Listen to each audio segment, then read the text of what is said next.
Hey Lorain County Wrestling fans, and welcome back to another episode of The Matt Report, brought to you by Cobos Insurance. I'm your host, Rocco Nushi, with the one and only Kristen Bauer behind the camera. And again, this is The Matt Report, brought to you by Cobos Insurance. They are locally owned and proud supporters of high school wrestling, so please consider Cobos Insurance for all your insurance needs. Well, it was a big last week in Lorain County with the high school wrestling scene, and we talked about it a little bit on last week's show. The Jacob Wasco Memorial Tournament, of course, formerly known as the Columbia Invitational. They renamed it over there at Raider Nation to honor the late Jacob Wasco, and it was an amazing tournament over the weekend. Lots of things going on. The Raiders actually landed 3 individual championships. They take second overall as a team at 113 pounds. Cole Scholke takes home a championship. 157 pounds, Tony Governale wins it, and then at 190, Hayden Garrow takes home the crown there. A couple of other placements as well. At 106 pounds, Michael Fry takes second. At 120, Colton Wolcott took third.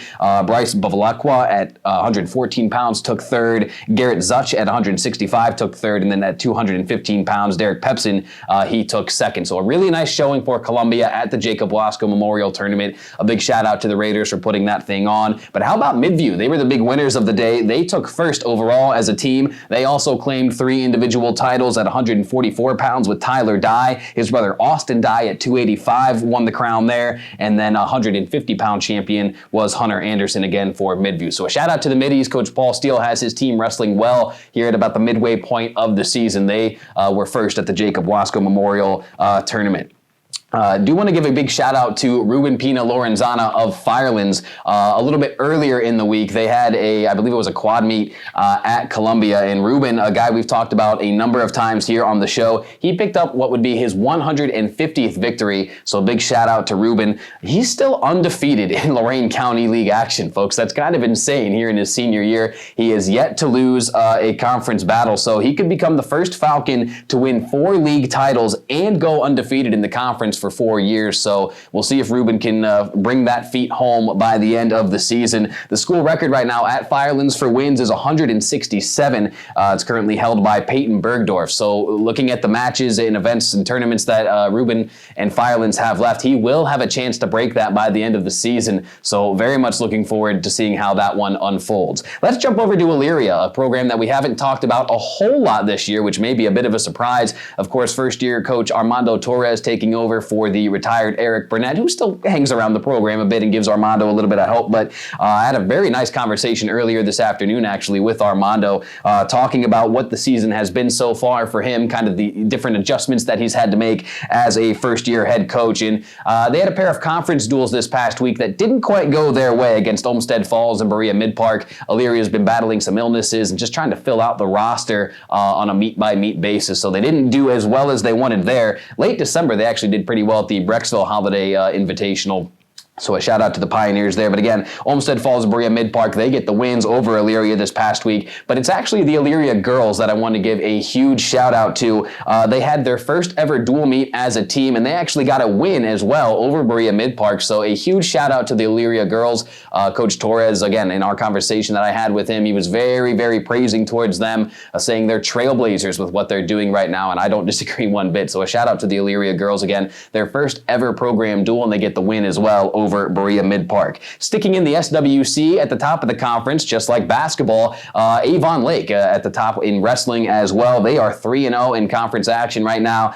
They picked up a dual win last week, 47-24 over Strongsville, and it was the usual suspects in here as well. Nathan Perry, the Marconi brothers, Joe and Jack, each bringing home championships. Gil Valerino, Shepard, Heath Broadhurst, all bringing home titles as well for Avon Lake. So they've got a pretty, versatile, deep roster that they, can really compete on a night in and night out basis, whether it's a duel or a bigger tournament, whatever the case may be. This Avon Lake team is certainly for real. They also picked up a win over Midview, 44-30. Valerino really helped turn the tide in that one. The Middies were up early after a couple of matches went their way, but again, Valerino got the pin. Avon Lake would go on to win 5 of their next 6 matches by pin to go ahead and take the win over Midview. Coach Paul Steele in the Chronicle Telegram after the match said, yeah, we just need to be better at our on-mat adjustments. So certainly looking forward to seeing how Midview will be able to do that moving forward.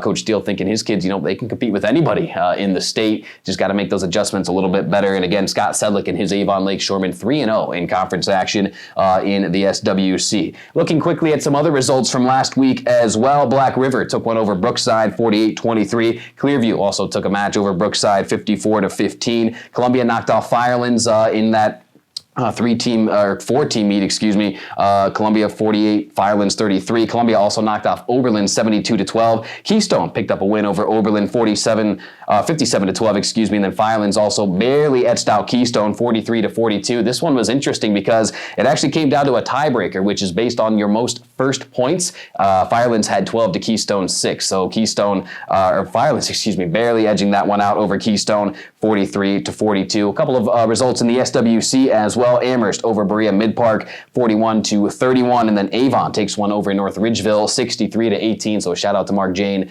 knocking off the Rangers there. So that was pretty much last week as far as the high school wrestling scene went here in Lorain County. Again, a lot of action over there at Columbia. Now here in January, those conference duels and meets really start to pick up a little more. And before we know it, we'll be here at the end of February and then early March with state tournament time. So coming up this week and weekend, some big events happening. The Maumee Bay Classic at Clay. This will be huge. I know Avon Lake, Elyria, and Vermilion will all be there. And again, going back to my conversation with Coach Torres for Elyria, this is kind of like their last big event, big tournament, last big test before, conference action and then state tournament time. So kind of the last hurrah to really find out what they're made of in terms of our local teams, especially Elyria there at the Maumee Bay Classic. And then you've got the Bill Dees tournament down there at Firestone. I know Midview will be a part of this one. Another long-running tournament, should be a lot of fun, and I know Midview certainly looking forward to getting back there out on the mats after falling to Avon Lake last week. So that'll do it for this week's Mat Report. Again, brought to you by Cobos Insurance, locally owned, locally operated,